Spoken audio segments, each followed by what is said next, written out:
Back in the day, we used to sing, "Heaven is a wonderful place, filled with glory and grace." But eternity is a long time. For some, the few pictures of heavenly activity that we have in the Bible are insufficient to convince us that this is truly the case. I have heard more than one Christian express reservations about what we can look forward to in the age to come. It's tempting to blame this anxiety on the nature of the descriptions themselves. It's certainly true that the Bible is remarkably spare in its details about such matters. We know a little about heaven, but not as much as we would like. What is more, the few depictions that we do have are either so strange that we cannot relate to them, or so familiar that they fail to capture our imagination.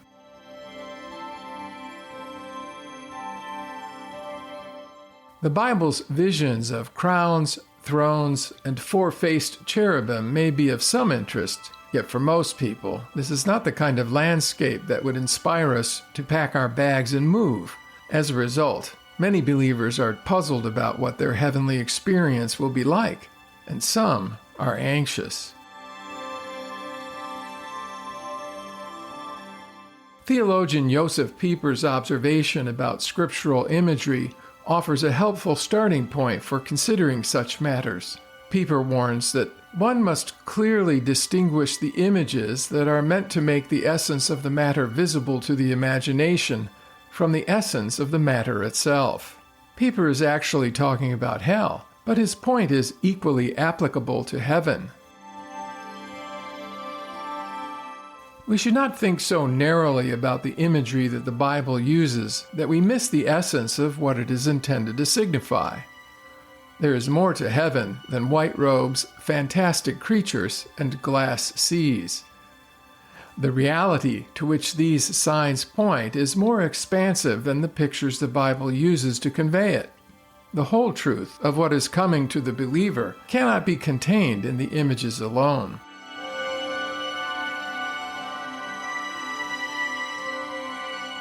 However, we also need to guard against a view of heaven that is so abstract that its reality becomes completely obscured from our sight.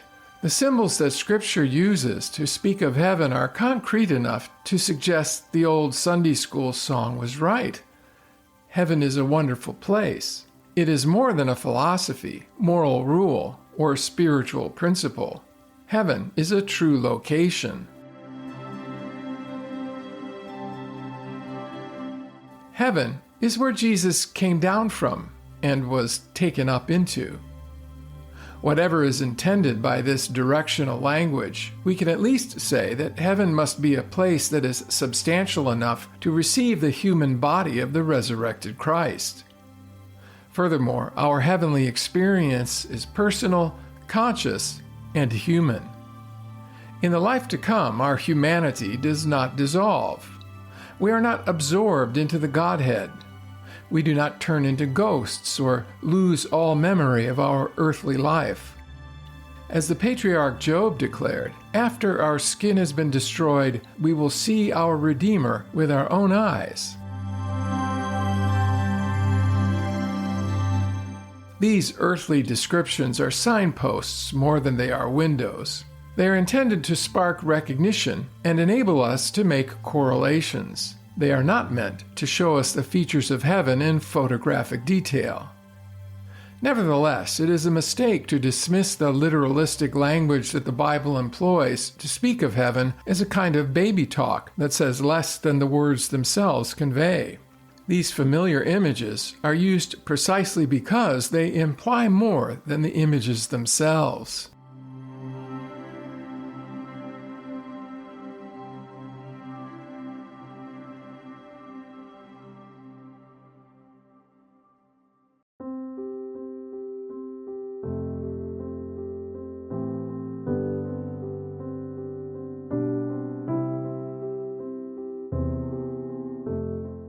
The song the children used to sing is correct on 2 points.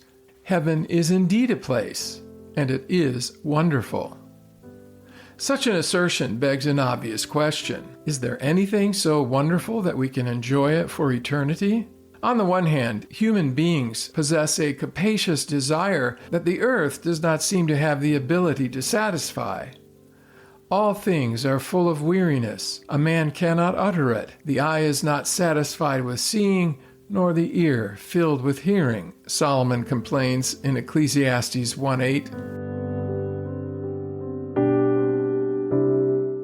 Is our problem that we want too much? It may seem so when we read Hebrews 13:5, which urges us to be content with what you have, because God has said, "Never will I leave you, never will I forsake you."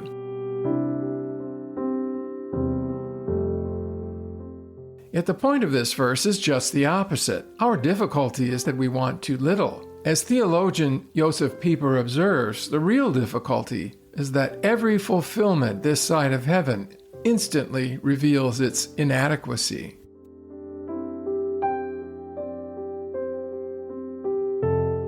Nevertheless, there is a corollary truth in Solomon's complaint. The weakness he speaks of is not only in the objects themselves, there is also a weakness in us. The dissatisfaction that Solomon laments is the result of a weariness which suggests that, as much as we might desire eternity, we are not yet suited for it.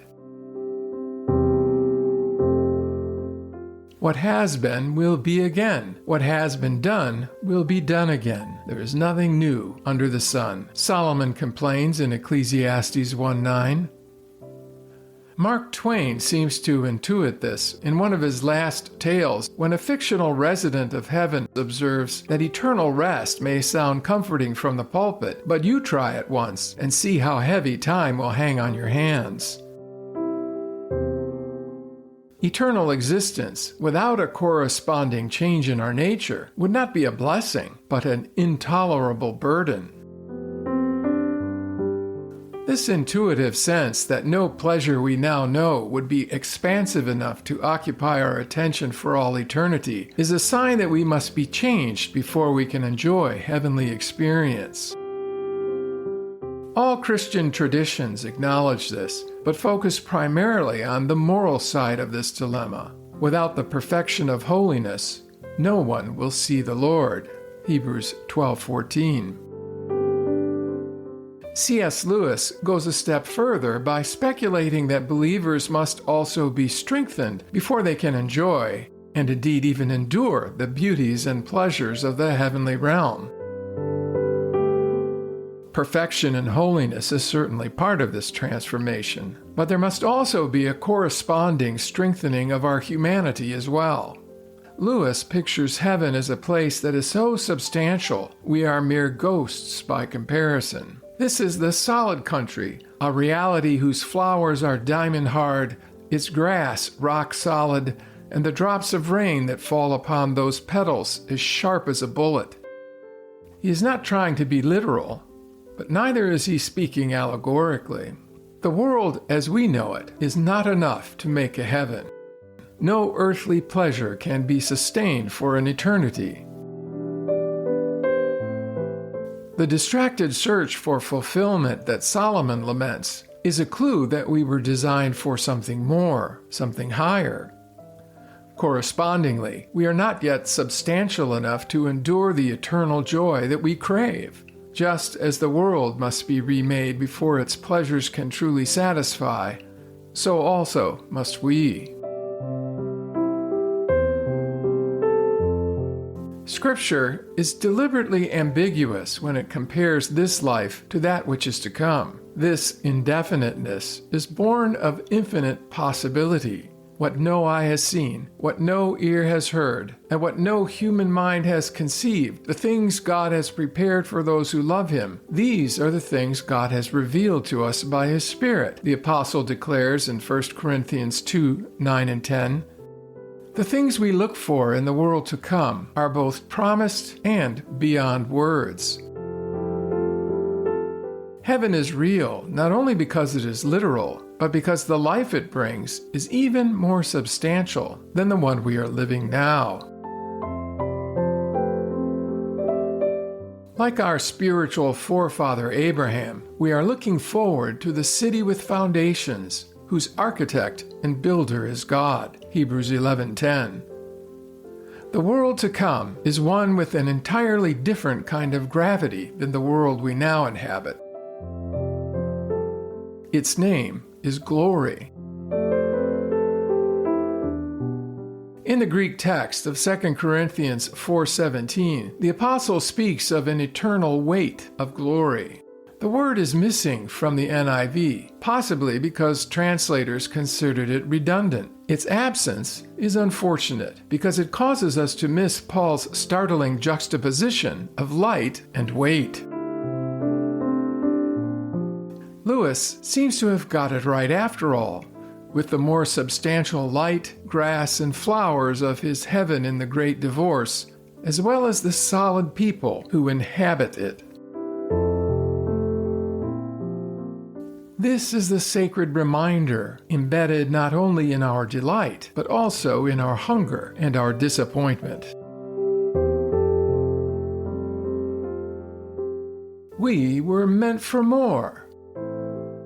We were made for eternity.